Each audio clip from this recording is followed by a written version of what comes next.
So, it's no secret that the Marvel Cinematic Universe is the greatest cinematic achievement possibly ever. From 2008 with Tony Stark suiting up for the first time, to 2012 with Earth's Mightiest Heroes assembling, to 2019 with one of the greatest moments in history. The MCU has been a crowning achievement. It means a lot to me. I was 8 when I saw the first Iron Man movie, and I was 19 when I watched Endgame. I've literally grown up with the franchise. Great storytelling, great characters, a great universe. Now, out of 23 movies and 11 years, obviously I would have a hell of a lot more than 13 favorite moments. But for the sake of this video, let's just cut it down to 13. Number 13, Tony meets his dad, Avengers Endgame. By far one of the most meaningful scenes in Avengers Endgame. Throughout the MCU, we've seen little glimpses of Tony's relationship with his father. What do you remember about your dad, huh? He was cold, he was calculating. He never told me he loved me, he never even told me he liked me. So it's a little tough for me to digest when you're telling me he said the whole future was riding on me and he's passing it down. I don't get that.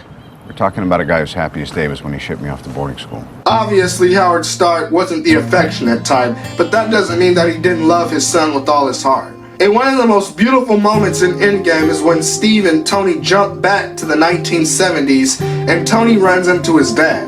And the time they spent together is one of the most memorable moments in the MCU. I have a little girl. A girl would be nice. Less of a chance she turned out exactly like me. What'd be so awful about that? Let's just say that the greater good has rarely outweighed my own self-interest. In Civil War, we saw what Tony wished he could have said to his dad before he died, and even in the first Iron Man film, we see him sad that he never got to say goodbye. But in Endgame, he finally gets that treat, and realization that he meant the world to his dad.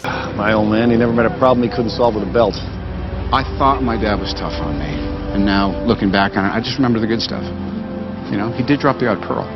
Yeah? Like what? No amount of money ever bought a second of time. Smart guy. Did his best.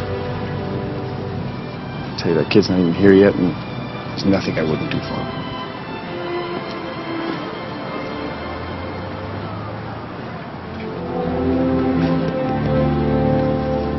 Good to meet you, Potts.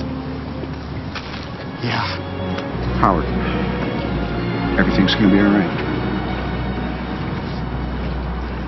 Thank you. For everything. You've done for this country. Jarvis? I love that scene. It's emotional, it's fan service, it's very special, especially considering Tony and Howard's rocky relationship. I think deep down, Tony knew his dad loved him, but it's different from just assuming it and actually hearing it. You can see how it touches Stark when his dad says he'd do anything for his kid. If Infinity War was all about devastation, then Endgame was about changing the things that can be changed, accepting things that can't be changed, and knowing the difference between the two. Tony doesn't tell Howard about the future or anything. He simply makes amends and moves on. Number 12. No one knows who AntMan is. Avengers Endgame. Pretty much since the first Ant-Man movie, the running joke in the MCU is that no one knows who Ant-Man is. It's hilarious. But in Endgame, when the kids don't even recognize you, you know you're forgettable. Breathe. Did you get that? That's good. You want to grab one with me? I'm Ant-Man. They're Hulk fans. Wait, they don't know Ant-Man. Oh, nobody does. Nobody does. No, he wants you. I don't want to take a picture with them. Yeah, look, he's even saying no, he doesn't. I get come it. on, the kid. I don't want it either. But you, I don't want a picture with them. But he's gonna feel bad. Sorry. They're happy to. They said I they'll don't do want it. to. I don't want to. No, you feel bad. Take the goddamn phone. I find it extremely funny. I just hope that this is something they continue to do throughout the MCU. For some reason, nobody knowing who the superhero Ant-Man is reminds me a lot of nobody knowing exactly what Tommy does for a living on Martin. Wait, Cole. I don't see how you can be with somebody and you don't even know what they do for a living. Man, we hang hang out with you and we don't know what you do for us. I think that's Tommy's wallet. It might have a business card or something in here, boss. Yeah, sorry, Tommy. I just got to know. Well, Gina, what does it say on it? Nothing. It's clear. Nothing on it. It's because he ain't got no job. You just happen to have a blowtorch with you. I need this for work, man. He ain't got no job. Hank Pym always said you never can trust a Stark. Who are you? Come on, man. Number 11. We do this together. Avengers Age of Ultron. So this moment comes from the final battle in Sokovia. Ultron is one of the great MCU villains of all time. With the mindset of Tony Stark and Bruce Banner and access to basically everything, Ultron is a formidable opponent. This is how you end, Tony. This is peace in my time.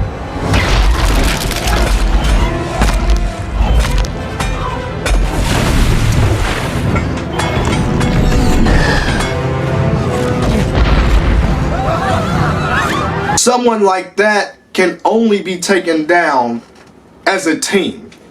Ultron could never be taken down in a one-on-one fight. Age of Ultron is very underrated, and the final showdown between the Avengers and Ultron is deliciously perfect. That's the best you can do!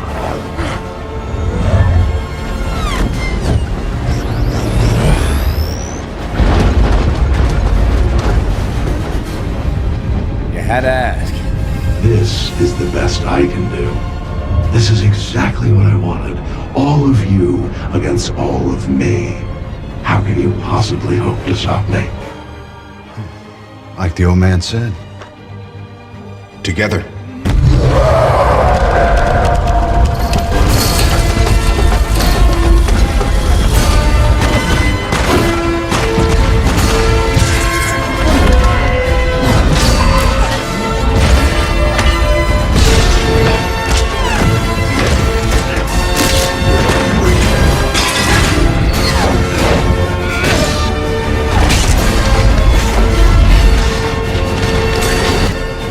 We get a perfect showdown in one of the most awesome fights in the MCU.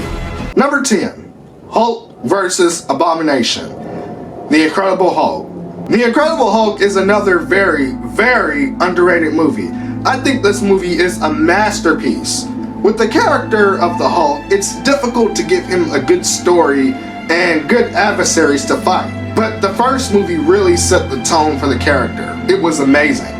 It was filled with love, emotion, action. This movie took every element from every genre of cinema. Romance, mystery, action, comedy, horror, drama. Every moment of cinema, every genre of cinema is in the Hulk movie. That's what the Incredible Hulk is. The final fight between Hulk and Abomination is as intense as it gets.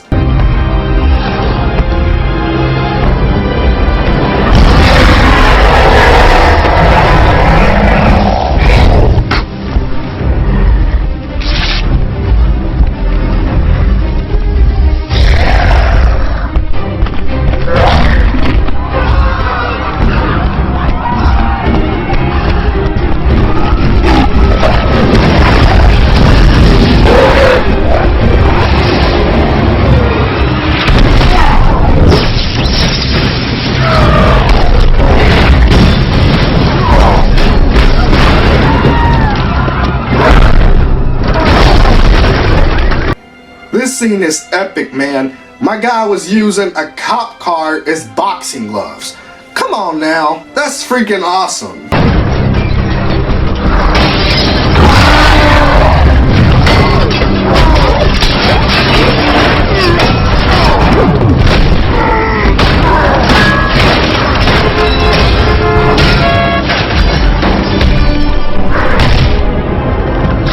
Number 9. Thanos' evil speech. Avengers Endgame.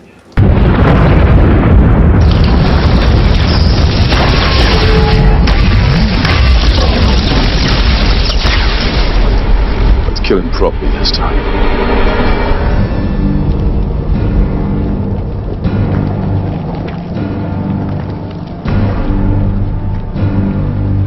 could not live with your own failure. Where did that bring you? Back to me.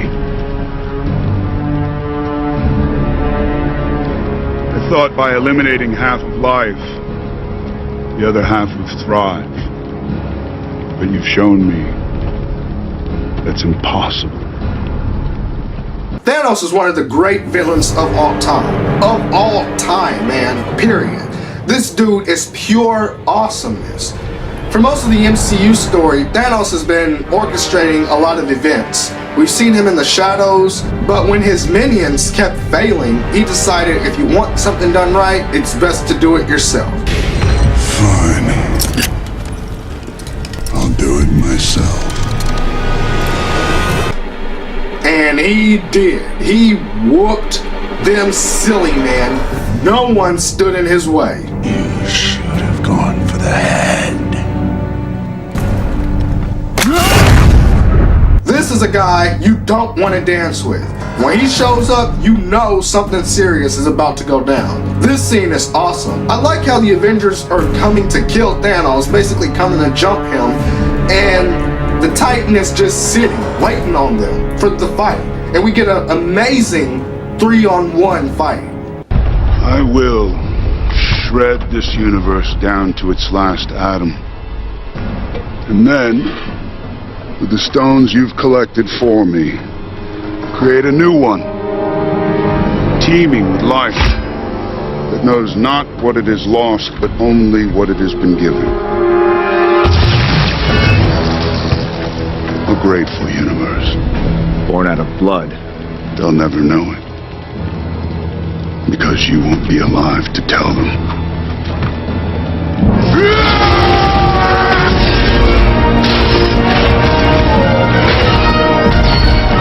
Thanos is very, very chilling.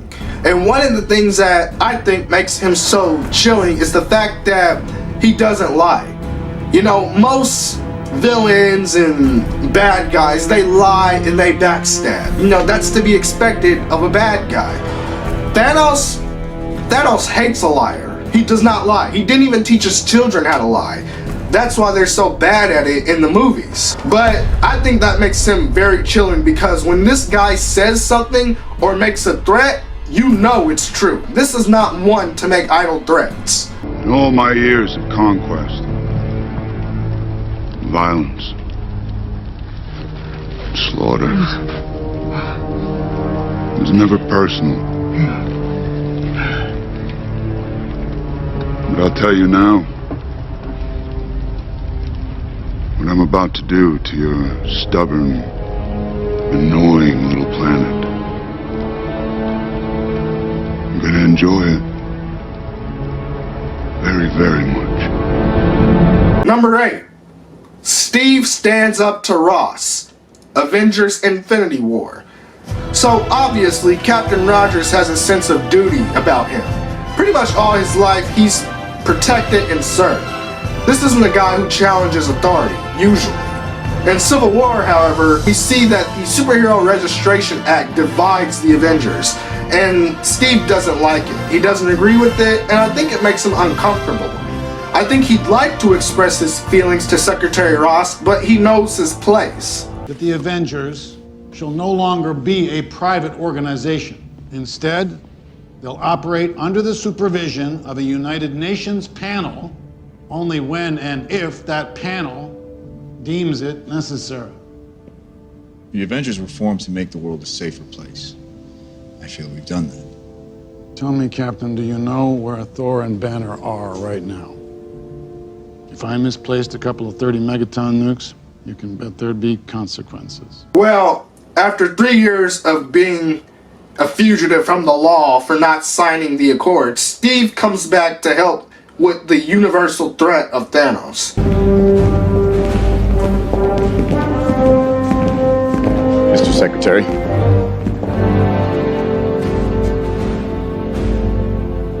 You got some nerve. I'll give you that. You could use some of that right now. The world's on fire. And you think all is forgiven? I'm not looking for forgiveness, and I'm way past asking permission. Earth just lost your best defender, so we're here to fight. And if you want to stand in our way, we'll fight you too. Arrest them. All over it. What I like about that moment is not the fact that Steve is defying authority, but the fact that it goes to Captain Rogers' character. Rogers has known sacrifice all his life. Steve is standing up for the people. The government has all their agendas and protocols, and Steve is like, dude, we don't have time for that crap. Thanos is coming. Thanos is a warlord. He has an army that will conquer this planet. That's what he does. He's murdered billions across the galaxy.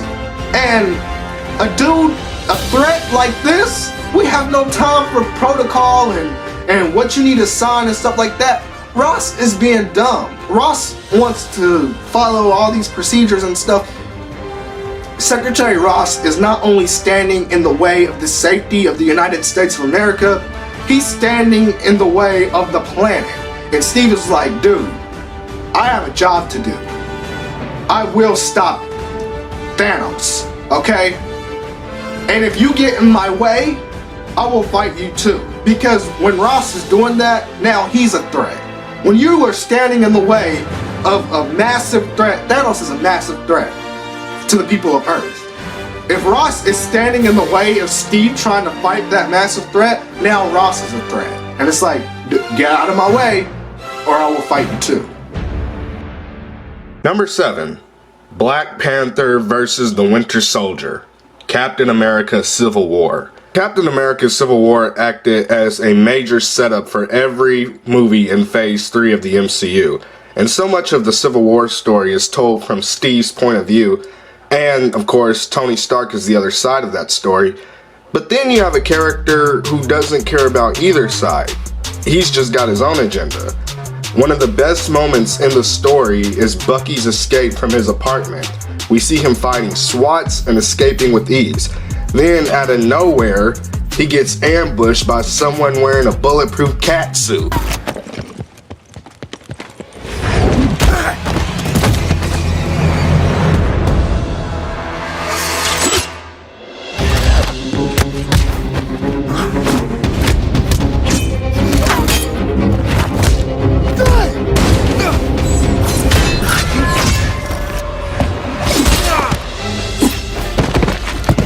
And from that moment, we were introduced to one of the coolest superheroes of all time. Black Panther is a force to be reckoned with. He's chasing after Bucky during rush hour on a freeway, outrunning cars and Captain America. Black Panther isn't a demigod like Thor and doesn't have unbelievable strength like the Hulk, but he can more than hold his own in combat. And don't get me wrong, he's cool pretty much in every scene he's in, whether it's his own solo movie or a crossover film. But I think the scenes that really make him shine are chases. When this guy is after you, it don't matter where you go or what you do. You can't shake him. He can definitely keep up. Take it out, take it out!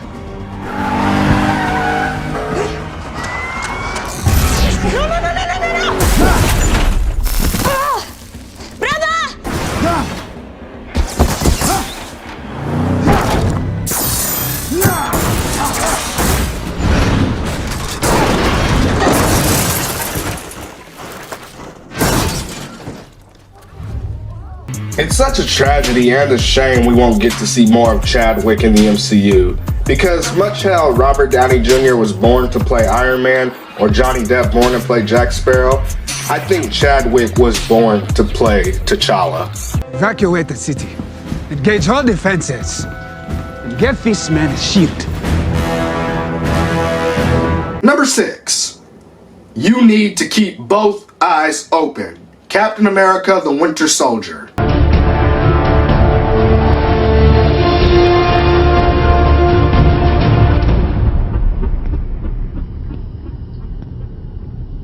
Did you get my flower?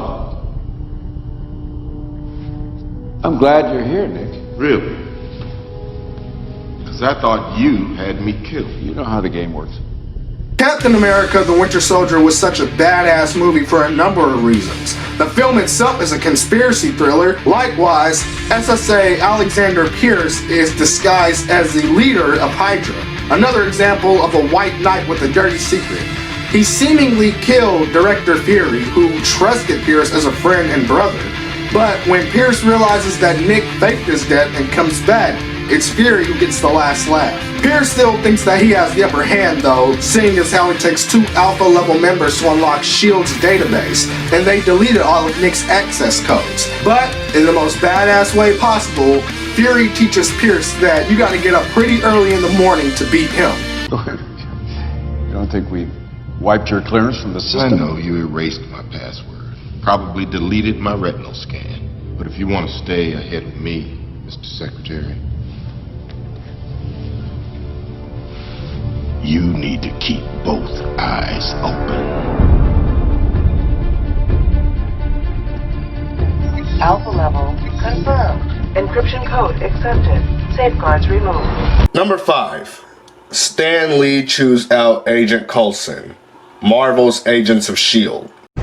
All Mom ever wanted was your love. To be with you on our 2-story Victorian home in the Cotswolds. But could you even give her a moment?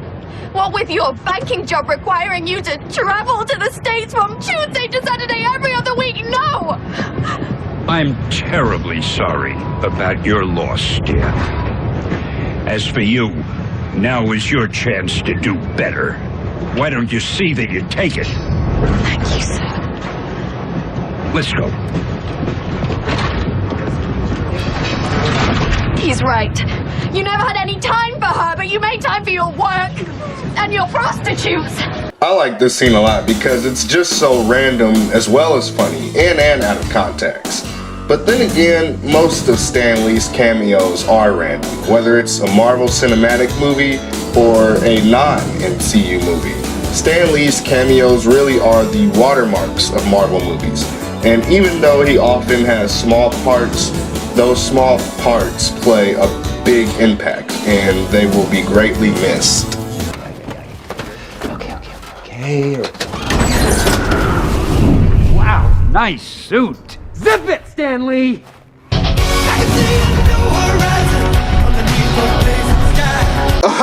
Number 4. Thanos knocks Cosmic Karen out of the endgame. Let me tell y'all something. I cannot stand Brie Larson or Cosmic Karen. I know some people like to refer to her as Captain Marvel, but she is not Captain Marvel. This is Captain Marvel. I'm Captain Marvel, sir, and it is an honor. You're my biggest fan. Excuse me? I mean, I'm your biggest fan. Sorry, sir, it's a little overwhelming meeting you. It's a pleasure, Captain. A real pleasure.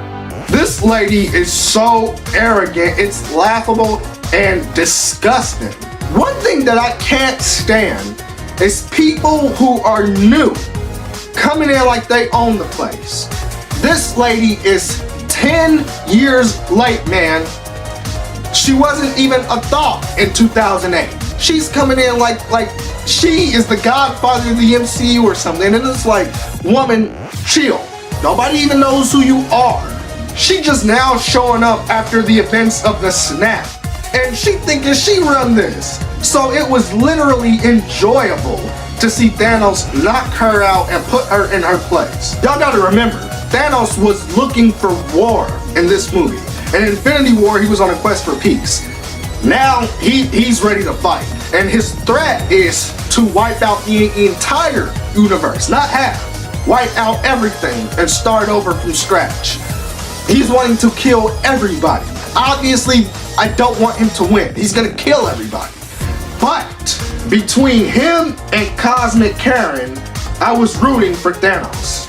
I'm sorry, I really don't like her, man. I don't like this lady one bit. She thinks she's all that in a bag of chips. Even if there's a small chance that we can undo this, I mean, we owe it to everyone who's not in this room to try. If we do this, how do we know it's gonna end any differently than it did before? Because before you didn't have me. What? What are you talking about? Lady, who are you? She said says it so casually, like it's that easy. Nobody even heard of you 5 years ago. You sitting in a room with an elite squad. These are OG characters who have held their own for years. Y'all see how arrogant she is? Like, who does she think she is?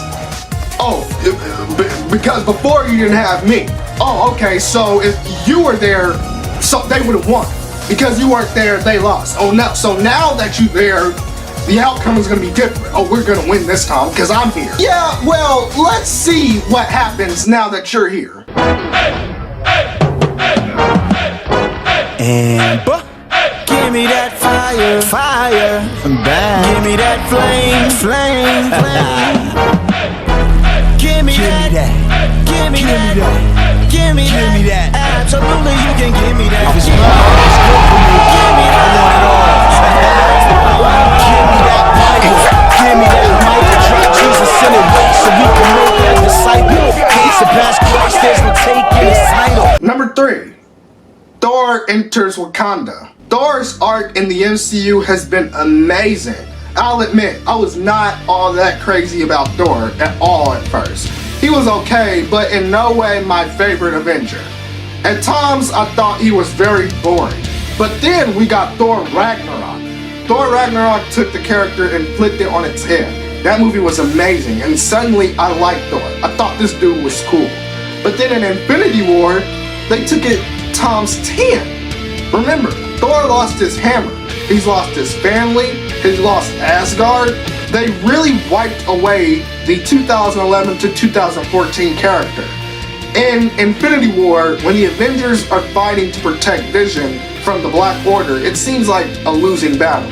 And just as it seems like all hope is lost, Thor shows up. His friends haven't seen him in 4 years, so when he finally shows up, it's one of the most epic things ever.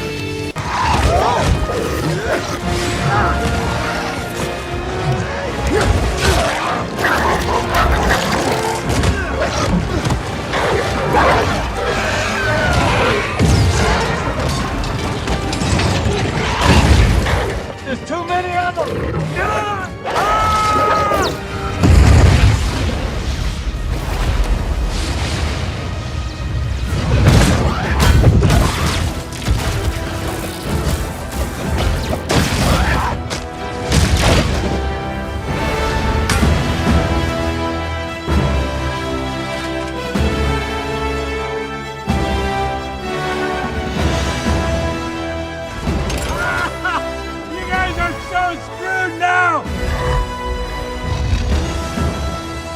Bring me Thanoss!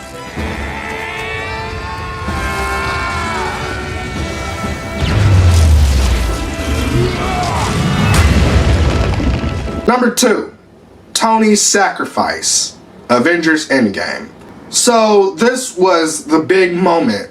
The end of Iron Man and the end of Thanos. This moment is really special because it's been 11 years of build-up, and after everything that's said and done, it really comes down to these two characters.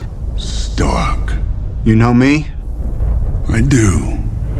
You're not the only one cursed with knowledge. My only curse is you. Thanos is easily the most powerful adversary the Avengers have ever faced, and none of them can take him down and match his strength. Just as it looked like Thanos is about to win again, and this time kill everyone instead of just half the universe, Tony realizes what he has to do, what he was born to do. Back in 2008, when he fought his way out of that cave and became Iron Man, he survived for one reason: to save the universe.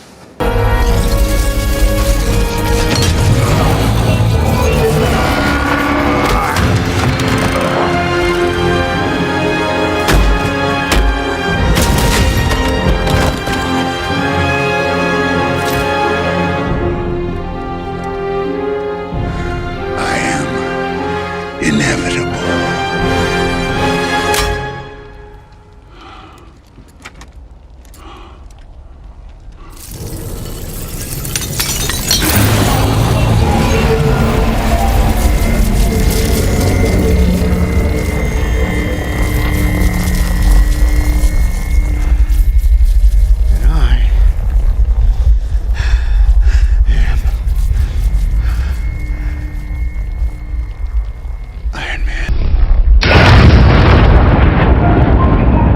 Tragically, the power of the stones mortally wound Tony, and he spends the final moments surrounded by family and friends.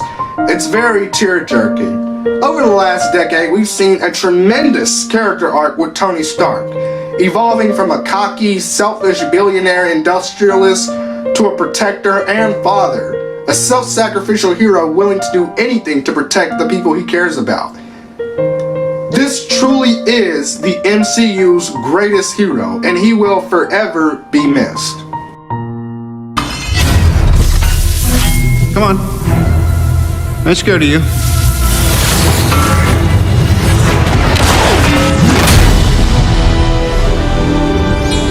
I'm the best.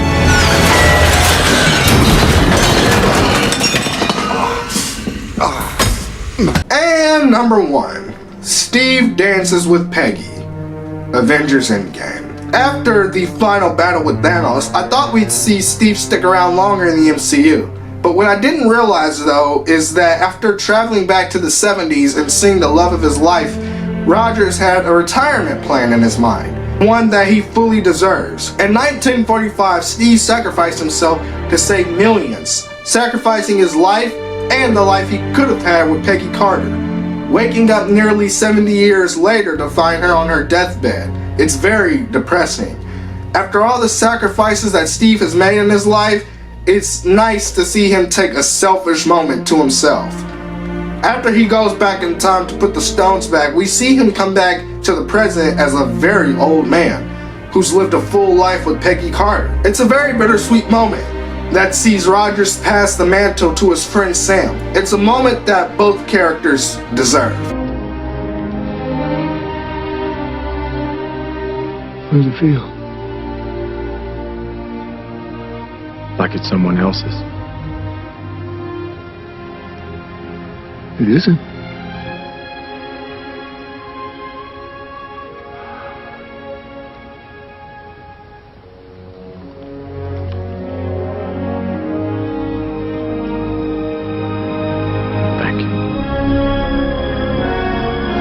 I'll do my best.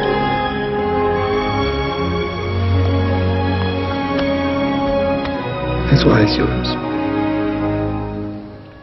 It's very emotional. And then we get to go back to the 50s and see Steve and Peggy together. After everything he's been through, he got a happy ending. Standing here so close to me, there's so much I feel that I should say, but words can wait. Thank you guys for watching this video. If you enjoyed this video, please leave a like. And if you're new here, be sure to subscribe and comment down below what was your favorite MCU moments. There are a lot to choose from. So let me know that, guys. Thank you so much for watching, and I'll see you next time. It's been a long